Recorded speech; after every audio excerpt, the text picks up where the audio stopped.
قل أرأيتم إن أخذ الله سمعكم وأبصاركم وختم على قلوبكم من إله غير الله يأتيكم به انظر كيف نصرف الآيات ثم هم يصدفون۔ ان کافروں سے کہو کہ بھلا دیکھو تو اگر اللہ تمہارے کان اور آنکھیں چھین لے اور تمہارے دلوں پر مہر لگا دے تو اللہ کے سوا کون سا معبود ہے جو تمہیں یہ نعمتیں پھر بخشے؟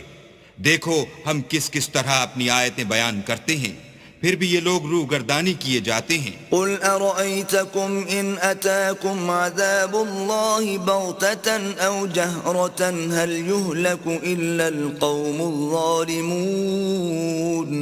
کہو کہ بھلا بتاؤ تو اگر تم پر اللہ کا عذاب بے خبری میں یا خبر آنے کے بعد آئے تو کیا ظالم لوگوں کے سوا کوئی اور بھی ہلاک ہوگا؟ وما نرسل المرسلين إلا مبشرين ومنذرين فمن آمن وأصلح فلا خوف عليهم ولا هم يحزنون۔ اور ہم جو پیغمبروں کو بھیجتے رہے ہیں تو خوشخبری سنانے اور ڈرانے کو، پھر جو شخص ایمان لائے اور نیکوکار ہو جائے تو ایسے لوگوں کو نہ کچھ خوف ہوگا اور نہ وہ اندھوناک ہوں گے۔ والذین كذبوا بآیاتنا يمسهم العذاب بما كانوا يفسقون۔ اور جنہوں نے ہماری آیتوں کو جھٹلایا ان کی نافرمانیوں کے سبب انہیں عذاب ہوگا۔ قل لا اقول لكم عندي خزائن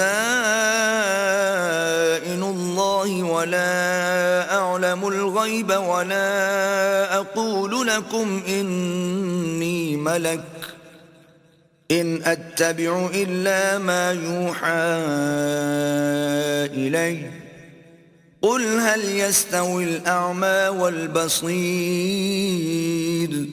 أفلا تتفكرون۔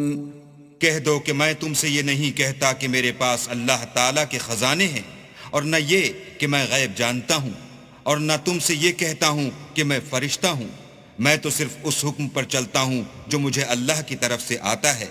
کہہ دو کہ بھلا اندھا اور آنکھ والا برابر ہوتے ہیں، تو پھر تم غور کیوں نہیں کرتے؟